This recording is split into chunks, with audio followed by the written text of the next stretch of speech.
हैं कि corruption free Bharat बनाए, भ्रष्टाचार मुक्त भारत बनाए, लेकिन बनी एक ऐसा एरिया है यहाँ करप्शन के। मैं वो बंदा हूँ जो पिछले 22 सालों से यहाँ पे डिप्यूट हूँ और मैं यहाँ पे करप्शन केसेस को हैंडल करता हूँ और सारी एडमिनिस्ट्रेशन के सामने मैं वो करप्शन को उजागर करता हूँ। सबसे पहले सर यहाँ पे एक टेंपल लैंड है, नरसिंह जी महाराज टेंपल लैंड स्कैम, जिसमें 25 करोड़ 12 मरले की जमीन पंडित ने अपने लॉफुल एक्ट के जरिए अपनी इलीगल इंक्वायरमेंट करवाई और 15 टेंपल लैंड सर मेरा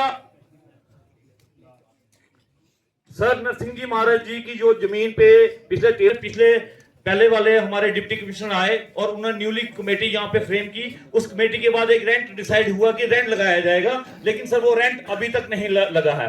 मैं चाहता हूं कि आप इस मसले को लेकर कठुआ में आया हूं और आपने आश्वासन दिया था कि मैं जब बनी आऊंगा तो मैं इस पे कुछ ना कुछ करूंगा। मैं चाहता हूं इस पे जल्द से जल्द जो रेंट का एग्रीमेंट है उसको, रेंट का जो ऑर्डर है उसको इंप्लीमेंट किया जाए। और सेकंड सर, यहाँ पे फॉरेस्ट लैंड इंक्रोचमेंट्स हैं, यहाँ पे टेंपल लैंड तो इंक्रोचमेंट है ही है, फॉरेस्ट लैंड और बॉर्डर बॉडीज भी मैं चाहता हूं कि बनी में जो अगर जम्मू एंड कश्मीर से जो निकला हुआ है कि बॉर्डर बॉडी को जो इंक्रोचमेंट, अब आप देखेंगे सर हमारा बनी के पीछे जो सर यहाँ पे क्रशर लगा हुआ है, सर हमारे बनी की बॉर्डर बॉडीज सारी इंक्रोच है, पीछे एक क्रशर लगा है, उसका सारी गंदगी सर हमारे सेवा रिवर में आ रही है। उसको भी देखा जाए कि वो इलीगल तरीके से लगा है या उसको पोल्यूशन का कोई परमिशन दिया है कि नहीं दिया है। सर हॉस्पिटल के बीच में सर मैं आज यहाँ सामने, यहाँ बीएमओ साहब भी होंगे, गवर्नमेंट की गाइडलाइंस हैं कि अगर हमारे तो इनको जेनरिक मेडिसिन लिखने पड़ती है।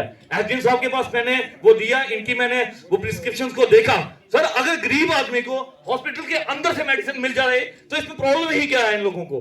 अगर इनको बोला जाए तो ये पता नहीं अपने आप में क्या समझते हैं, क्योंकि लॉ ये शायद जानते नहीं है। तो सर मैं एक लॉ डाउन भी हूं, मैं एडवोकेट बनने ही वाला हूं और मैंने इनको अनफॉर्चुनेटली मैंने एसडीएम साहब को बताया कि ये प्रिस्क्रिप्शन जो लोकल गरीब जनता को है सर, अगर गवर्नमेंट ने ऑर्डर निकाला है कि गरीब जनता को अंदर की मेडिसिन दें और जो है जेनरिक मेडिसिन प्रिस्क्राइब करें, तो ये सर वो स्टैंडर्ड की मेडिसिन लिखने, तो ये भी देखें सर, और हॉस्पिटल के अंदर भी एक विजिट किया जाए सर। बस धन्यवाद। ये सर मैं आपका आभारी हूं कि आप बनी में आए हैं और जो छोटे छोटे मसले हैं उसको देखा जाए। फर्स्ट ऑफ ऑल जो मैंने नरसिंह जी महाराज जी का ये बताया है आपको, आपके शुभ हाथों से अगर भगवान को न्याय मिलता है तो इससे बढ़कर मुझे भी कुछ नहीं चाहिए। Thank you sir, thank you so much. जय हिंद।